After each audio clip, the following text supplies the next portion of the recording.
오늘은 두 분의 전문가와 함께하도록 하겠습니다. 백순영 가톨릭의대 미생물학교실 교수, 최진봉 성공회대 교수와 관련 이야기를 나눠보겠습니다. 어서 오십시오. 네, 안녕하세요. 네, 같이 이제 브리핑을 들어보셨는데요. 이 서울 쪽 상황이 오늘은 심상치가 않은 것 같아서 이 내용을 좀 먼저 짚어보는 게 좋을 것 같습니다. 백 교수께서도 브리핑 같이 들어주셨는데 아직 뭐 감염원에 대한 얘기는 없고 이것도 좀 진행 상황을 지켜봐야 되겠습니다만 인원이 적지 않아가지고요. 확진자 수는 더 늘어나겠네요. 예, 이건 많이 늘어날 것 같습니다. 예. 우선 이 처음 확진되신 분이 2, 3일경 늦어졌거든요. 예, 예. 일단 노출이 많이 돼서 네. 굉장히 많이 감염이 되신 것 같고요. 사실 이 공간이라는 것이 콜센터라는 것이 밀폐된 공간에서 많은 사람들이 근무를 같이 했었고 예. 또 이 직업의 특성상 입으로 말로 해야 되는 것이기 때문에 마스크를 쓰고서 아마 대응하기는 어려웠을 겁니다. 예. 그래서 비말이 주변 환경에 많이 오염이 되었을 것 같아서 결국은 이 간접 조척에 의해서도 많은 환자들이 발생할 수밖에 없는 이런 아주 특이한 상황이었었던 것 같고 이런 산발적인 유행이 계속 지금 나타나고 더구나 이 서울 수도권 지역에서 이런 것들이 빈발하고 있기 때문에 예. 아직은 안심하지 못하는 상황이라는 것이 이런 걸 뜻하는 것 같습니다. 네, 지금 가장 걱정되는 부분이 이제 서울이 40명, 인천 13명, 경기도 11명으로 지금까지는 파악이 되는데 수도권이 거의 우리나라 인구의 절반이 몰려 있고 밀집해서 거주를 하기 때문에 이게 지역 사회로의 감염이 좀 번지지 않을까 굉장히 우려가 되는 대목인데요. 그렇죠. 그래도 지금이 다행인 것이 더 이상 진전이 안 되고 일단 파악해서 바로 접촉자를 찾을 수 있다는 것. 또 찾아서는 바로 진단해서 그 접촉자를 또 찾아갈 수 있다는 것은 아직은 다행이죠. 이것이 예. 만약에 늦었다고 하면은 지역사회로 전파되고 가족들하고 전파가 되고 그러다 보면 어디가 어딘지도 모르는 지역사회 감염으로서 감염을 알 수 없는 상황이 되면은 진짜 큰 제2의 아까 말씀하신 것처럼 제2, 제3의 이런 지역사회 신천지 이런 감염이 일어날 수 있는 것이기 때문에 지금 예. 이 상황만 해도 굉장히 다행스럽죠. 이 정도의 규모에서 끝나기를 바랍니다. 예. 저도 참 그렇게 바랍니다만 인원이 이 11층에서만 200명 정도로 지금 파악하고 있는 상황이고 4개 층을 썼기 때문에 뭐 같은 건물이라서 그거에 대한 우려가 좀 있는 것 같습니다. 근데 콜센터라는 근무 환경이 아무래도 이제 전화를 걸었던 소비자들 입장에서는 콜센터 직원의 말을 제대로 좀 들어야 되기 때문에 직원들이 이제 마스크를 쓰지 않고 일을 했다. 이런 얘기가 들려서 근데 이런 곳들은 워낙에 많을 것 같아요. 생각해보면. 많을 수밖에 없죠. 콜센터뿐만 아니라 업무 환경 때문에 마스크를 사용하지 못하는 경우들이 있을 수 있잖아요. 예, 예. 그런 부분들이 위험할 수 있다는 거죠. 그리고 콜센터는 잘 아시는 것처럼 옆에 바로바로 붙어서 앉아 있습니다. 네. 전화를 받기 물론 뭐 대화를 하는 건 아니지만 전화기로 대화하기 위해서는 아시는 것처럼 뭐 사진 보면 화면이라는 데 보면 옆에 계속 앉아 아주 계시잖아요. 가깝잖아요. 예. 그러다 보니까 비말로 튀는 경우가 있고 또 업무 환경도 상당히 좀 안 좋아요. 그러니까 네. 좀 밀폐된 공간에서 일을 하시잖아요, 주로. 예. 그리고 자리를 이석하기가 상당히 어렵습니다. 한 사람이 떠나가면 전화를 못 받는 경우가 생기고 그걸 계속 뭐 일부 그 언론의 보도에 따르면 관리하고 감독하는 분들도 있어서 예. 언제 어디 가서 화장실 가려면 몇 분 안에 다녀와야 된다든지 예컨대 예. 전화를 놓치면 거기에 대해 책임을 묻는다 이러다 보니까 제대로 쉬지도 못하는 가운데 밀폐된 공간에서 아주 가까운 자리에 앉아서 마스크 없이 업무를 해야 되는 상황.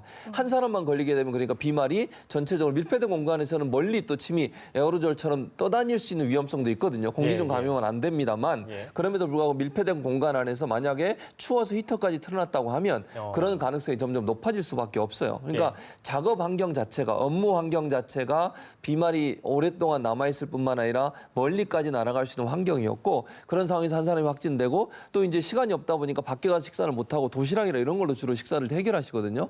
그러면 이제 주위에 일하시는 분들과 함께 식사를 하면서 확진자 감염이 생기면 또 옆으로 전파될 가능성이 있고 그래서 좁은 공간에 종일 통화 업무를 하는 이런 환경이야말로 예. 이 확산 한 명이라도 걸리게 되면 확산될 위험성을 갖고 있는 근무 환경이라고 볼 수 있을 것 같습니다. 근무 환경이 확산을 키웠다라고 짚어주셨는데 지금 3월 4일에 증상을 발현한 환자도 있다라는 발표가 있었습니다. 이제 6일 정도가 지났는데 그러니까 잠복 기간 14일이니까 이 부분에 대한 조사가 앞으로 더 필요하다라고 방역 당국이 말하긴 했습니다만 이 부분 어떻게 보시나요? 그렇죠. 3월 4일 날 증상이 나타났다는 건 벌써 그 이전부터도 감염 전파력이 있을 수 있었다는 걸 뜻하는 것이고 또 지금 감염돼서 초기인 사람들은 실제 유전자 진단에서 음성으로 나올 수도 있거든요. 그러니까 계속 추적하면서 검사도 하고 쫓아가는 수밖에 지금으로서는 방법이 없을 것 같습니다. 최대한 선제적으로 모든 사람을 지금 유전자 진단을 하는 방식으로 방역을 하고 있기 때문에 이 방식으로 한다면 3월 4일 그분이 상당히 오랜 동안 노출이 됐었던 것이 우려가 되긴 하지만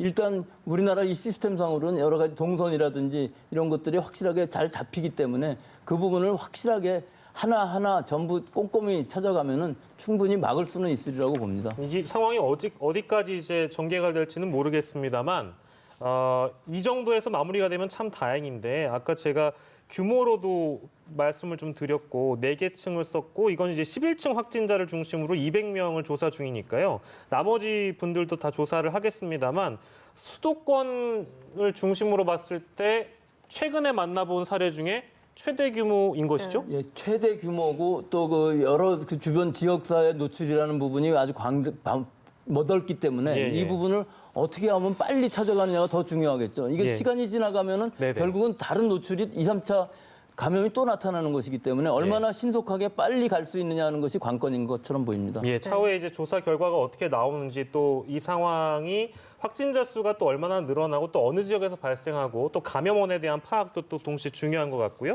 이 상황은 저희가 좀 더 지켜보도록 하고 그리고 이 건물에는 요거 이제 선거철이기 때문에 이 상황을 맞닥뜨린 예비 후보 입장은 굉장히 난감할 것이라고 생각이 듭니다. 윤건영 전 국정기획상황실장 같은 건물을 썼다고 알려지고 맞습니다. 있습니다. 그러니까 선거사무소가 같은 건물에 있는 거죠. 예. 구로구에 이제 출마를 했잖아요. 그러다 보니까 아마 구로구에 있는 건물이고 그래서 구로구에 있는 건물에 입주를 했는데 그 건물에서 지금 문제가 발생한 거거든요. 예. 근데 윤건영 후보 같은 경우는 직접 접촉자나 밀접 접촉자는 아니에요. 그러니까 자가격리 대상은 아닌데 예. 그럼에도 불구하고 어쨌든 같은 건물에서 문제가 발생해서 본인이 지금 자가격리를 하고 있는 상태고 예. 선제적으로 본인이 검사를 받아서 지금 기다리고 있는 상태입니다. 그러니까 이건 필요하다고 봐요. 왜냐하면 후보가 되면은 일단 접촉이 많이 늘어날 수 있잖아요. 예. 왜냐하면 유권자들하고 만날 기회도 많죠. 본인이 이제 선거운동 하게 되면 어쨌든 사람들과 접촉이 많아지기 때문에 불안감을 좀 떨쳐내기 위해서도 저는 잘했다고 봐요. 선제적으로 본인이 의무로 격리해야 될 의무 대상자는 아니지만 그럼에도 불구하고 본인이 자가격리하고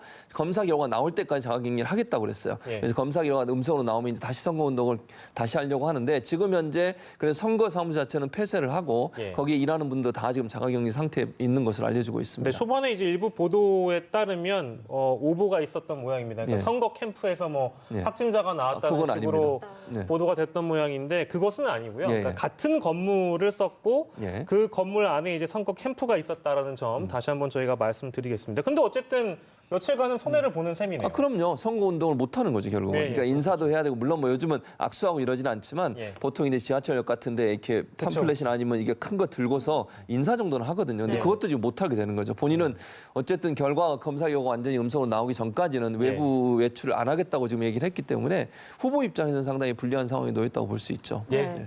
신천지 관련 이야기도 해보겠습니다. 여전히 확진자 전체 한 62.7%를 차지하고 있는데 지자체에서는 신천지 시설 또 뭐 교회 이런 사람들이 모여 사는 곳을 지금 계속해서 확인하고 있습니다만 또 다른 집단 거주가 뭐 확인된 공간이 지금 있습니까?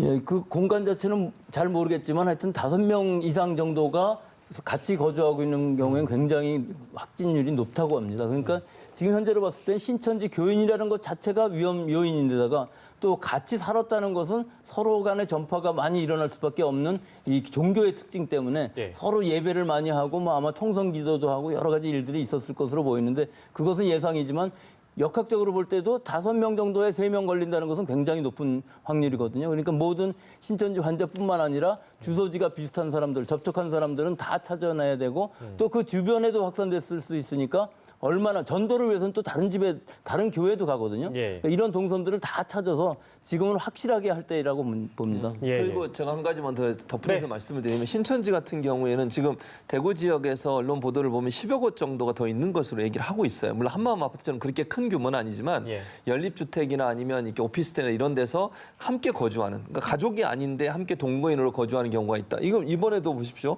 연립주택에 3명이 사는 줄 알고 갔더니 5명이 더 있었다는 거 아닙니까? 네. 그 8명이 확진이 됐잖아요. 그게 신천지의 특징입니다. 젊은 청년들이 집 가족에서 갈등이 일어나는 경우가 있어요. 신천지에 들어갔다는 이유로 가족들과 갈등이 일어나고 예. 신천지 나와라고 하다 보면 이제 부모나 아니면 형제 간에 갈등이 생길 수 있잖아요. 예. 그랬을 경우에 이 사람들이 어떻게 조치를 취하느냐? 대체적으로 집을 나오라고 합니다. 네. 물론 뭐 중앙에서 지시를 하는지 아니면 가까운 사람 지시하는지 제가 잘 모르겠어요. 그러나 신천지에 다니는 대부분의 사람들은 집안에 갈등이 생기거나 부모와 갈등이 생기면 나와서 공동생활을 합니다. 이런 경우가 지금 여기 연립주택 같은 경우라고 생각이 드는데 이런 조그만 연립주택이나 오피스텔 이런 가정들은 많다고 저는 생각해요. 그러니까 지금 10여 곳이라고 얘기하지만 알려지지 않은 것도 저는 충분히 있다고 보여지거든요. 근데 이분들이 만약에 대구 집회에 갔다 오거나 아니면 신천지 집회에 가서 확진자와 만나서 접촉해서 한 명이 얼마 오면 어떻게 예. 되겠습니까? 같이 집단 생활하는 사람 모든 사람은 다 감염이 될 가능성과 위험성이 있지 않아요? 그래서 이런 부분들을 찾아내는 게 저는 중요하다고 생각해요.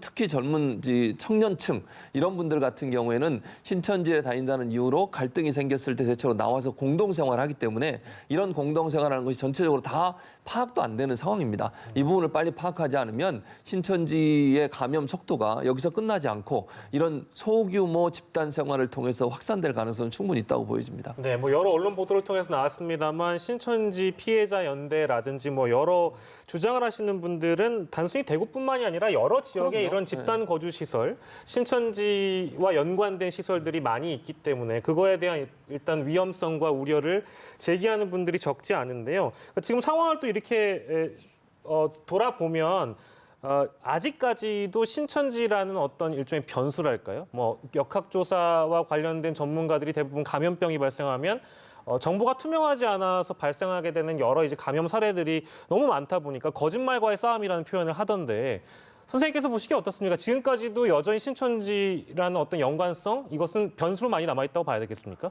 그렇죠. 이 신천지 특성상 본인의 신천지 교인이라는 것을 밝히지 않기 때문에 예. 또 지금은 이 신천지 31번 환자가 나온 이후로 상당히 많은 시간이 흘렀거든요. 예. 2월 18일 이후로 수천 명의 신천지 교인들이 확진이 됐고 또 알게 모르게 2차, 3차로 간 경우에 있어서는 우리가 그 감염원을 모른다고 하지만 거의 대부분 신천지에서 왔을 가능성이 크거든요. 예. 그러니까 지금이라도 우선은 신천지 교인은 다 찾아내고 그 접촉점들을 다 찾아내는 것이 우선이고 예. 모르는 경우는 굳이 뭐 감염원을 신천지라고 규정을 하지 않더라도 예. 결국은 그 이후에 나타나는 환자들은 빨리 찾아내야만 예. 실제로 지역사회 감염 전파를 막을 수 있는 이런 지금 시점이죠. 예, 네. 알겠습니다. 어제 그 대구시가 검사를 받지 않은 교인들에 대해서 한 10명 정도에 대해서 이제 고발하겠다라며 최후 통첩을 보냈는데 모두 검사를 받은 것으로 확인이 됐더라고요. 그렇습니다. 모두 받았고 이제 안 받은 사람이 있긴 해요. 총 50명 중에 6명이 안 받았거든요. 그러니까 6명이 안 받았는데 이 6명은 어떤 사람들이냐 하면 다른 지역에 거주하고 있거나 또는 수감된 상태에 있는 사람들이라고 합니다. 그러니까 다른 지역에 거주하거나 수감된 상태에 있는 사람을 빼면 44명 모두가 지금 검사를 받았는데 대구시가 강력한 조치를 내렸죠. 만약에 검사 안 받으면 고발 조치까지 하겠다고 그랬어요. 네. 그건 저는 잘했다고 생각해요. 행정적인 어떤 강력한 어떤 의지를 보여줘야 사실은 이분들이 나오지 그렇지 않고서는 나오지 않습니다. 잘 아시잖아요. 어제도 무슨 사건이 대구시장이 나와서 그런 얘기까지 했잖아요. 간호사들 머리 붙잡고 찬송가 부르면서 버티고 안 하겠다고 하고 이런 행동을 하는 것이 그런 그분들의 모습이기 때문에 저는 이런 분들이 자발적으로 한다는 걸 우리가 기대하는 건 상당히 어려움이 있어요. 한계가 있고요. 물론 자발적으로 하시는 분도 있겠죠. 그래서 공권력이 일정 부분 작용하지 않으면 이런 조사 방역이 완벽하게 이루어지기 어렵기 때문에 만약에 공권력이 아니고 자발적으로 하기를 원하지만 그걸 따라주면 다행이지만 따라주지 않는 경우에는 공권력도 반드시 동원돼야 된다고 봅니다. 예, 아무튼 뭐 여러 가지로 아직 매듭 지어지지 않은 신천지와의 연관성들을 어떻게 다 일일이 찾아내느냐 그게 이제 하나의 변수로 남아있는 상황입니다. 분당 재생병원에 이어서 서울 백병원, 분당 서울대병원 이런 수도권 대형 병원에서 확진자가 연이어서 발생하고 있는 상황인데 이게 이제 국민안심병원이다 보니까 환자들이 안심하라고 찾아가라고 이제 국민안심병원이라는 이름을 또 붙여줬잖아요. 근데 이게 찾아가는 환자들이 좀 불안할 수밖에 없는 상황이라는 생각도 좀 들긴 들거든요. 어떻습니까, 선생님? 예, 지금 이 병원들 다 이 무증상인 경우, 지금 호흡기 관계로는 무증상이지만 암 환자라든지 또는 다른 소화기계 질병으로 가셨기 때문에 이 부분들을 걸러낼 수는 없었겠죠. 예. 그리고 실제로 이 시스템에서 또 지금은 대구 갔다 온 거를 물어보는 경우도 많이 있거든요. 예. 근데 거짓말하면 사실 못 찾는 그쵸. 경우도 네. 있고요. 또 사실은 대구 갔다 왔다고 그래서 2주 후에 오라 하는 것도 좀 문제는 있어요. 예. 그렇기 때문에 어떻게 선별 진료를 할 수 있느냐 하는 것들이 이 큰 병원, 상급 병원들에 있어서는 중요한 문제가 될 수가 있거든요. 예를 들자면은 이 대구를 갔다 오셨으면 다른 건물에 있는 병동에서 예. 진료를 한다든가 예. 또 이 병동에서는 특별히 이런 여러 가지 유전자 진단이라는 이런 것들을 통해서 입원을 시켜준다든가 하는 게 있어야 되는데 예. 실제로는 그렇게까지 하기는 좀 건물이라든지 병동이 따로 필요한 공간이 있어서 어려울 수 있지만 예. 지금 상황에서라도 이 상급병원에서 이런 무증상 감염자들이 다른 질병으로 입원하는 경우에 있어서는 유전자 진단을 빨리 할 수 있는 역량이 되어야 하는데 예. 실제 아마 지금 검사 역량으로 봤을 때는 이 대구 경북 지방의 그 신천지 교인들이 거의 끝났기 때문에 예. 전수조사를 하면서 입원을 시키지 못하는데 할지라도 예. 선생님 의사 선생님이 보시기에 어느 정도 의심이 간다면은 입원하기 전에는 무조건 다 진단을 하는 걸 원칙으로 하지만 예. 입원이 아니라 할지라도 미리 선제적으로 진단을 해야 될 시점인 것 같습니다. 예. 네, 지금 서울 백병원 환자의 경우에는 의료진에게 대구에서 오지 않았다라고 거짓말을 네, 한 상황이잖아요. 근데 이제 이 환자가 거짓말을 한 이유에 대해서 이제 내가 다른 병원에 갔을 때 대구에서 왔다고 하니까 진료를 거부당했다라고 네. 지금 주장을 하고 있잖아요. 그렇습니다. 근데 그 주장이 사실은 양쪽 의견이 약간 엇갈리는 부분이 있어요. 그러니까 그 해당 병원에서는 뭐라고 밝히고 있냐면 그 병원도 적은 병원이 아니거든요. 그러니까 그 병원 실질적으로 지금 일반적으로 보면 만약에 대구에서 왔다고 하면 선별지도서로 보내든지 아니면 증상이 있는지 없는지 확인해보고 검사를 받도록 이렇게 얘기를 해줘야 되는 거 아닙니까? 네. 그게 기본적인데 그렇게 되지 않았다고 하면서 이분은 그렇기 때문에 백병원 와서는 본인이 대구에서 왔다는 걸 속였다 이렇게 얘기를 하고 있고 그 전에 갔던 병원 측에서는 뭐라고 얘기하냐면 경증 환자의 경우에 대구나 신천지 쪽에 오신 분들은 2주 정도 이후에 오시라고 그렇게 안내를 해드리고 있다는 그런 발표를 했어요. 그러니까 정말 중증이거나 응급 환자 같으면 뭐 진료 거부를 한 게 아니라 예. 경증 환자 같은 경우에는 급하지 않은 경우에 대구나 신천지 쪽에서 오신 분들은 이제 2주 후에 좀 오시라고 그렇게 안내를 해드리고 있다. 이렇게 지금 얘기를 하고 있는 상황이거든요. 그래서 예. 진료 거부라는 말이 이제 본인들 입장에서 그렇게 주장해요. 이게 문제가 그렇게 자기들은 얘기하지 않았다라고 얘기하고 있어서 이건 조사가 좀 필요한 것 같아요. 만약에 진료 거부를 했다면 그건 문제죠. 네. 근데 이분 같은 경우에 그 병원에 계속 몇 번 왔던 걸로 알려지고 있어요. 처음 온 게 아니고 치료를 계속 받고 있었던 상황이었는데 네. 이제 병원 측에서는 아마도 중증이 아니다 보니 이분을 그렇게 돌려보는 것으로 보여지는데 그렇다 하더라도 이제 병원이 그럼 과연 이런 비슷한 사례가 있을 경우에 그럼 어떻게 대처하느냐 문제지 않겠습니까? 예. 만약에 정말 아파서 치료를 받아야 되는데 대구에 살았다는 이유로 또 대구에서 거주한다는 이유로 그게 거부가 돼버리거나 아니면 치료를 못 받게 되면 그분의 질병은 더 깊어지는 거잖아요. 그건 또 문제가 되는 거니까 예. 이 부분도 사실은 병원이나 아니면 방역 당국이 어떻게 조치를 할지 하는 부분들을 좀 면밀하게 살펴야 되지 않을까 이런 생각이 듭니다. 예, 알겠습니다. 대책들이 좀 필요한 상황이고 사례들로 놓고 보면 대책도 필요하고 문제점이 뭐였는지 다시금 우리가 좀 돌려봐야 되는 시점이고요. 저희가 이제 상황을 주제를 좀 넘기겠습니다. 지금 이탈리아 상황이 좀 심상치 않은 상황이라서 누적 확진자 수가 9,000명을 넘었습니다. 정확하게는 9,100명이 좀 넘어가는 상황으로 알고 있는데 여긴 지금 사망자 증가폭도 굉장히 심상치 않은 상황이라서요. 이탈리아 상황을 백순영 교수께는 좀 어떻게 바라보고 계세요? 그러니까 이탈리아는 굉장히 심각한 상황이죠. 이 코로나 사태 초기에 벌써 중국으로부터는 입국을 금지시켰는데도 네. 확산이 된 이유는 여기가 원래부터 중국 관광객이라든지 혹은 노동자들이 많이 있던 지역이기 때문에 이미 노출이 이루어진 지역사회 감염이 이루어진 상황인데 아마 대처가 상당히 늦었던 것 같습니다. 네. 왜 늦었냐면은 우리처럼 바로 이렇게 진단을 하지 못하고 예. 진단이 상당히 늦었습니다. 그 사이에 많이 퍼졌고 또 진단을 확실하게 하다 보니까 갑자기 폭증하는 수가 확진자 수가 생겼거든요. 예. 그러니까 바로 진단해서 격리를 하지 못하다 보니까 결국은 우한과 같은 의료 공백 상황이 생기는 것이고 예, 예. 그것 때문에 사망률이 많이 늘어나는 것이죠. 이탈리아라는 나라가 그렇게 방역이 허술하든가 혹은 의료 수준이 낮은 나라는 아니에요. 네. 예, 예. 근데 조그만 도시들에서 갑자기 많은 환자가 나오게 되면 이게 감당할 수가 없는 상황이 되는 것이거든요. 예. 그래서 결국은 많은 확진자가 생기고 우리보다 더 많은 환자가 생겼는데 결국은 지금은 늦어서 예. 쫓아가지를 못하는 즉 환자를 우리처럼 쫓아가는 것이 아니라 이 사람들은 그냥 나온 환자들을 진단하면서 확진자 수가 늘어나고 사망자가 많아지니까 예. 실제로는 물리적인 봉쇄령까지 내렸는데 예. 그것이 과연 가능할지 그건 뭐 다시 말씀드리더라도 예. 결국은 또 하나의 문제는 이유라는 것은 입국은 금지시킬 수 있을지 몰라도 예. 국경이 없지 않습니까? 그렇죠. 그러니까 그 옆에 지역들 프랑스라든지 독일이라든지 이런 데에도 완전히 많이 퍼질 수가 있기 때문에 예. 이 부분은 굉장히 우려가 되는 부분입니다. 예. 네. 물리적인 봉쇄령, 그러니까 이탈리아 정부가 지금 전국에 이동 제한령을 내렸는데 이게 구체적으로 어떻게 되는 겁니까? 어떻게 되는 거냐면 사실은 이제 이 전까지 이게 10일부터 전국 모든 지역에 대해서 이동 제한 명령을 내렸거든요. 근데 그 전까지는 4개 북부에 있는 4개 주 14개 지역만 레드 존이라고 그래서 위험적으로 선포를 했다가 이걸로는 안 된다고 판단한 것 같아요. 그래서 이탈리아 정부가 10일부터 이제 전국 모든 지역에 이동 제한 명령을 내렸는데 이게 어떤 조치냐면요. 이런 겁니다. 업무와 건강 등의 이유를 제외하고는 거주 지역에서 어느 곳으로 이동할 수 없게 만들어 놓은 거예요. 그러니까 전국을 그렇게 이동을 못하게 지금 조치를 하고 있는 것이고요. 또 하나는 이제 문화 공공시설 폐쇄됐고요. 그다음에 음식점은 영업은 허용할 수 있는데 최대한 그 음식을 먹는 손님들이 1m 이상 떨어져 앉아야 돼요. 그걸 기준으로 삼아놨습니다. 그러니까 원래는 2m인데 이제 그렇게 되면 너무 공간이 좁은 데서는 이제 영업을 못 하잖아요. 그래서 1m 이상을 반드시 떨어져 안전거리를 지키도록 조치를 하고 있고요. 휴교령도 원래는 이번 달 15일까지만 내려져 있었는데 4달 3일까지로 연장이 됐습니다. 그리고 또 하나 무관중 경기로 지금까지 프로스포츠 경기들이 진행돼 왔었어요. 특히 세리에 A 그 그룹 같은 경우에 이게 이제 프로축구인데 프로축구는 2차 대전 때 빼고 한 번도 쉰 적이 없어요, 이탈리아에서. 그런데 이번에 최초로 이 세리에 A 리그도 중단됐습니다. 그 정도로 이탈리아가 아주 심각한 상태로 보고 있는 것입니다. 예, 그렇습니다. 국제 상황 저희가 또 한 번 이제 짚고 있는데 백순영 교수님, 세계보건기구에서 팬데믹이라고 하나요? 대유행이라는 표현을 좀 보수적으로 좀 기준을 잡아놓고 그동안은 그렇게 딱히 인정을 하진 않았는데 지금은 이제 팬데믹 위협이 매우 현실화됐다. 이렇게 경고를 했습니다. 어떻게 기준이 있는 겁니까? 예, 실제로 뭐 그런 정확한 기준은 없지만 지금 상황으로 보면은 현실적으로는 뭐 범유행, 팬데믹이라고 볼 수는 있죠.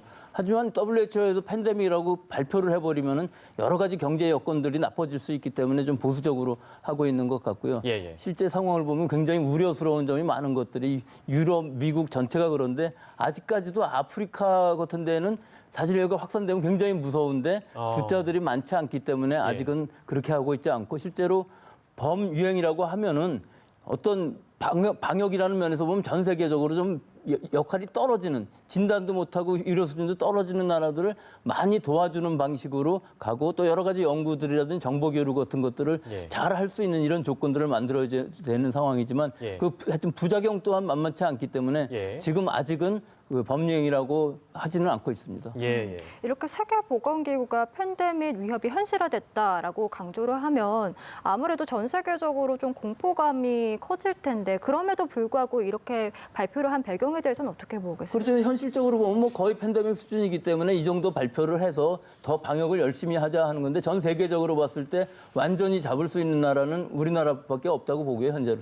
중국은 이미 사회주의 국가이기 때문에 그런 물리적인 봉쇄를 통해서 어느 정도 잡았지만 그 다음으로는 우리가 유일할 것 같습니다. 예, 알겠습니다. 근데 WHO에 앞서서 미국의 CNN이 코로나19 발병 상황을 그러니까 언론이 이렇게 얘기를 한 거죠. 팬데믹이라고 칭하겠다. 어떤 차이가 있는 걸까요, 이건? 그러니까 이게 팬데믹이라고 하면 지금 백 교수님이 설명하셨듯이 국가 간 전염이 일어나고 그리고 통제를 못할 때 보통 팬데믹이라고 그래요. 그러니까 통제가 불가능한 상태가 되는 건데 WHO는 뭐라고 판단하고 있냐면 통제는 가능하다고 보는 거예요. 그러니까 사무총장이 그런 얘기도 했잖아요. 최초로 통제가 가능한 팬데믹이 현상이 될 것이다. 이렇게까지 얘기했어요. 그 말은 현재 중국이나 우리나라 케이스를 보면 어느 정도 통제가 가능한 전염병이다. 이건 완전히 우리가 통제를 못해서 정말 전 세계적으로 확산될 수 있는 그런 위험성까지는 없다고 보는 것이고 언론은 좀 더 그걸 이제 보수적으로 보는 게 WHO고 언론 같은 경우에는 지금의 상황을 보면 전 세계로 이미 퍼진 거잖아요. 거의 100개국에서 10만 명 이상이 지금 감염이 된 상태이기 때문에 이 상황에서 이게 뭐 퍼지지 않았다고 얘기하는 것 자체가 좀 넌센스다. 그러니까 언론 입장에서는 현실적으로 봤을 때 이건 팬데믹 상황이라고 보는 것이 맞다라고 판단하는 것 같은데 이거 이제 보건 당국 같은 경우는 좀 더 보수적으로 조심스럽게 접근해서 얘기하는 것 같아요. 왜냐하면 이 팬데믹 선언 자체가 세계 경제에 미칠 영향 이런 부분들이 너무너무 크고 국제사회 교류 문제도 상당히 큰 타격을 입잖아요. 만약 팬데믹이 되면 우리는 또 어떻게 또 조치를 해야 되겠습니까? 그런데 야당이나 이런 이제 다른 그 비판적인 입장에 서는 분들 같은 경우는 국경 다 봉쇄해라 이렇게까지 나올 가능성도 있어요. 그래서 이런 부분에서 조심스럽게 접근하는 거고 언론이야 좀 더 선제적으로 얘기할 수밖에 없는 상황이고 그래서 아마 그런 차이가 있지 않나 그렇게 보여집니다. 네, 그 팬데믹이든 아니든 지금 이미 전 세계적으로 이 공포가 퍼졌기 때문에 말씀해주신 그 경제에서도 지금 악영향이 나타나고 있는 것 그렇습니다. 같습니다. 글로벌 증시가 지금 폭락을 했습니다. 폭락을 했죠. 미국 같은 경우에 그래서 15분 동안 증시를 중단시키는 거래를 중단시키고 이런 일까지 있었어요. 예. 7% 이상이 빠졌잖아요. 이건 뭐 전 세계적으로 상당히 큰 충격파가 될 걸로 보이집니다. 우리나라 같은 경우도 어제 약 마이너스 4.19% 이 정도 떨어졌고요. 그다음에 외환 금액도 외환 가격이라고 그러죠. 원 달러 가격 자체도 상당히 많이 올랐고요. 또 하나 문제가 되는 게 금 시세는 계속 오르고 있어요. 그 말은 뭡니까? 불안전한 자산을 갖고 있고 있지 않고 싶다는 거죠. 안전한 자산을 갖고 있기 위해서 보통 현금이나 이런 이제 주식 같은 데 다 안 하고 금 같은 데 투자를 하잖아요. 네. 또 하나 국제 유가가 엄청나게 급락을 했어요. 공장 문 닫았죠. 비행기 지금 거의 대부분 노선 예. 막혔죠. 이러다 보니까 유가가 계속 떨어지고 있는 상황이고 이게 이제 계속 원달러 환율 롤러코스터 타고 이게 경제가 상당히 민감하게 반응하고 있는 건 분명해 보여요. 조금 다행이라면 그냥 그나마 다행이라면 우리나라는 그래도 주가가 그렇게 미국처럼 많이 오늘 떨어지진 않았어요. 예. 그러니까 심리적으로 우리나라 국민들은 그래도 어느 정도 우리나라가 이걸 방어할 수 있는 능력이 있다라고 판단한 것 같은데 미국 같은 예. 경우 이제 시작이잖아요, 사실은. 예. 아직 많은 부분이 나오진 않았지만 제가 볼 때 미국은 앞으로 더 많은 확산세가 일어날 가능성이 있어요. 예. 그리고 미국 국민들이 계속 언론에서 뭐라고 지적합니까? 미국은 지금 진단 키트마저도 제대로 준비되어 있지 않고 있다. 만약에 진단 키트를 제대로 돌려서 전부 다 확인하게 되면 엄청나게 많은 확진자가 생길 거라는 우려를 보이고 있기 때문에 예. 그런 불안 심리가 결국 미국 주가도 떨어뜨리고 미국 주가가 떨어뜨리니까 결국 전 세계 영향을 미치고 중국의 공장들이 제대로 작동이 안 되니까 기본제도 수입을 못하는 상태가 되고요. 중국이 경제적으로 G2잖아요. 예, 예. 거기가 경제가 거의 올스톱 상태가 되다 보니 다른 세계 경제가 영향을 미치는 구조로 가고 있다고 볼 수밖에 없습니다. 예, 아무래도 또 경제까지 타격을 받는 상황인데요. 오늘은 국제적으로도 코로나19가 어떤 영향을 미치고 있는지까지 저희가 짚어봤습니다. 두 분과 함께했습니다. 백순영 가톨릭의대 미생물학교실 교수, 최진봉 성공회대 교수와 이 시간 함께했습니다. 두 분 고맙습니다. 고맙습니다. 네, 감사합니다.